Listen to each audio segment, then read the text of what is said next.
तर मित्रांनो, आत्ता जस्ट 4:30 वाजता आयोगाचं ऑफिशियल नोटिफिकेशन आलेलं आहे।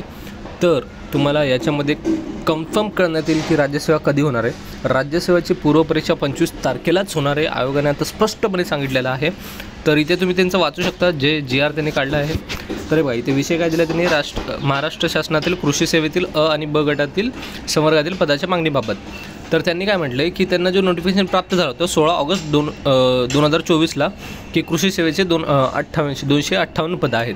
मग ते नोटिफिकेशन त्यांनी काढलं होतं ते 16 ऑगस्टला काढले, बरोबर, ह्या वर्षी। आणि त्यांचं जे ऑफिशियल नोटिफिकेशन होतं 2024च्या राज्यसेवेचं ऑफिशियल नोटिफिकेशन निघाले कधी, डिसेंबरमध्ये।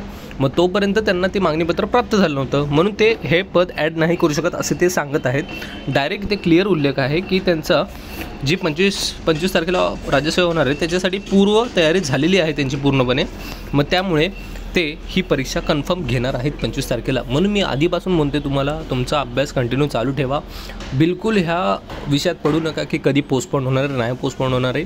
मीही यावरती काही व्हिडिओ बनत नाही, फक्त जेव्हा आयोगाचं जे पण ऑफिशियल नोटिफिकेशन येईल त्याच्यावरतीच मी व्हिडिओ काढत आहे। तर तुम्हाला जर असं टिकून राहायचं आहे MPSCमध्ये तर तुम्हाला तुमची जिद्द दाखवावी लागेल। आणि तुम्हाला जर असंच अभ्यास वगैरे करायचा आहे तर तुम्ही माझ्या चॅनलवरती PYQचे व्हिडिओज पडलेले आहेत, ते तुम्ही व्हिडिओज बघा। जर तुम्हाला खूपच डिमोटिवेटिंग फील होतं आहे तर फक्त एकदा व्हिडिओ बघा। आणि जर तुमचा टाईम जर वेस्ट करायचा नसेल या गोष्टीतून तर तुम्ही कंटिन्यूस तुमचा अभ्यास चालू ठेवा। आणि जय हिंद, जय महाराष्ट्र, मला एवढं सांगायचं आहे। आणि तुम्हाला जर हे नोटिफिकेशन पाहिजे असेल तर तुम्ही माझ्या टेलिग्राम ग्रुपवरती जाऊ शकता। टेलिग्राम चॅनलची लिंक हे बघा, हे डॉक्टर MPSC म्हणून दिलेली आहे, ती लिंक माझ्या डिस्क्रिप्शन बॉक्समध्ये अवेलेबल आहे, ते तुम्ही तिथून जॉईन करू शकता। धन्यवाद, जय हिंद, जय महाराष्ट्र।